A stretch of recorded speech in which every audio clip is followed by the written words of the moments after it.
ഈ വർഗീയ ശക്തികളോട് എൻ്റെ ചോദ്യം ആർക്കും ഒന്നും തോന്നരുത്. എൻ്റെ മനസ്സിലെ ചോദ്യമാ. ഞാൻ ജനിക്കുന്നതും വളരുന്നതും എൻ്റെ ചെറിയ മക്കയിലാണ്. പൊന്നാനിയാണ് ചെറിയ മക്ക. പ്രിയപ്പെട്ട ഫാദർ ഇവിടെ സംസാരിക്കുമ്പോൾ ഞാൻ അദ്ദേഹത്തെ ഇങ്ങനെ നോക്കുക. നിങ്ങളെ സ്വീകരിച്ചത് ഹിന്ദു മതമാണ്, നിങ്ങളെ സ്വീകരിച്ചത് മുസ്ലിം മതമാണ്. നിങ്ങളെ ആദ്യമായി ക്രിസ്ത്യൻസിനെ സ്വീകരിച്ച എവിടെയാ? ചാവക്കാട് അടുത്തുള്ള പാലയൂരിൽ. തെറ്റാണോ? മുസ്ലിം മതത്തെ സ്വീകരിച്ച എവിടെയാ? എത്രയോ വർഷങ്ങൾക്ക് മുമ്പ് ചേരമാൻ പെരുമാൾ. അപ്പൊ ചരിത്രം ആദ്യം പഠിക്കണം. ചരിത്രം, ഹിസ്റ്ററി. നമുക്ക് ഒന്നിച്ച് നിൽക്കണം ഈ രാജ്യത്ത്, അതിനൊന്നും സംശയമില്ല. ഒന്നിച്ച് ഈ രാജ്യത്ത് നിൽക്കണം. അതിനുവേണ്ടിയാണ് ഗാന്ധിജി ഇന്ത്യയിൽ മരിച്ചു വീണത്. പക്ഷേ വർഗീയവാദികളെ പ്രോത്സാഹിപ്പിക്കരുത്.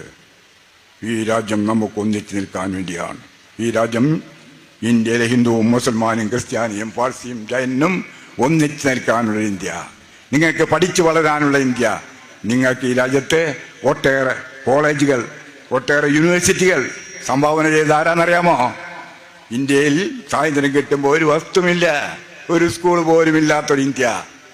നെഹ്റുവിൻ്റെ ആഗ്രഹമായിരുന്നു മക്കയിൽ നിന്നും ഇന്ത്യയിൽ വന്ന് താമസിക്കുന്ന കോൺഗ്രസിന്റെ 30 വർഷക്കാലം കോൺഗ്രസിന്റെ പ്രസിഡന്റായിട്ടുള്ള മൗലാന അബ്ദുൽ കലാം ആസാദ്. ആ മൗലാന അബ്ദുൽ കലാം ആസാദാണ് ഇന്ത്യയിലെ ആദ്യത്തെ വിദ്യാഭ്യാസ മന്ത്രി. പഠിക്കണം കുട്ടികൾ. അദ്ദേഹത്തിന്റെ ആഗ്രഹമായിരുന്നു യൂണിവേഴ്സിറ്റികൾ ഇന്ത്യ രാജ്യത്തുണ്ടാകണം. ഖുർആൻ 26 പ്രാവശ്യം എഴുതിയ, കാണാപ്പാടം പഠിച്ച, വിവിധ ഭാഷകളിൽ പഠിച്ച് സംസാരിക്കുന്ന ഇന്ത്യയുടെ ആദ്യത്തെ മുഖ്യമന്ത്രിയാണ് മൗലാന അബ്ദുൽ കലാം ആസാദ്. അഭിമാനിക്കണ്ടേ? അഭിമാനിക്കണ്ടേ?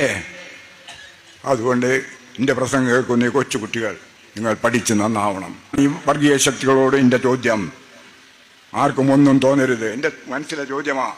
ഞാൻ ജനിക്കുന്നതും വളരുന്നതും എൻ്റെ ചെറിയ മക്കയിലാണ്. ചെറിയ മക്ക എന്ന് പറഞ്ഞാൽ ഏതാണ്? പൊന്നാനി. പൊന്നാനിയാണ് ചെറിയ മക്ക. പ്രിയപ്പെട്ട ഫാദർ ഇവിടെ സംസാരിക്കുമ്പോൾ ഞാൻ അദ്ദേഹത്തെ ഇങ്ങനെ നോക്കുക. നിങ്ങളെ സ്വീകരിച്ചത് ഹിന്ദു മതമാണ്, നിങ്ങളെ സ്വീകരിച്ചത് മുസ്ലിം മതമാണ്. നിങ്ങളെ ആദ്യമായി ക്രിസ്ത്യൻസിനെ സ്വീകരിച്ച എവിടെയാ? ചാവക്കാട് അടുത്തുള്ള പാലയൂരിൽ. തെറ്റാണോ? മുസ്ലിം മതത്തെ സ്വീകരിച്ച എവിടെയാ? എത്രയോ വർഷങ്ങൾക്ക് മുമ്പ് ചേരമാൻ പെരുമാൾ. അപ്പൊ ചരിത്രം ആദ്യം പഠിക്കണം. ചരിത്രം, ഹിസ്റ്ററി. എൻ്റെ സബ്ജക്റ്റ് മഹാരാജാസ് കോളേജിൽ ഹിസ്റ്ററിയും പൊളിറ്റിക്സും എക്കണോമിക്സുമായിരുന്നു.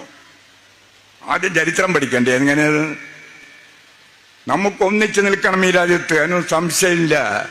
ഒന്നിച്ച് ഈ രാജ്യത്ത് നിൽക്കണം. അതിനുവേണ്ടിയാണ് ഗാന്ധിജി ഇന്ത്യയിൽ മരിച്ചു വീണത്. ആ ഓർമ്മകൾ. അതുപോലെ തന്നെ സംസാരം മറ്റു രീതിയിലേക്ക് വിടുകയാണ്.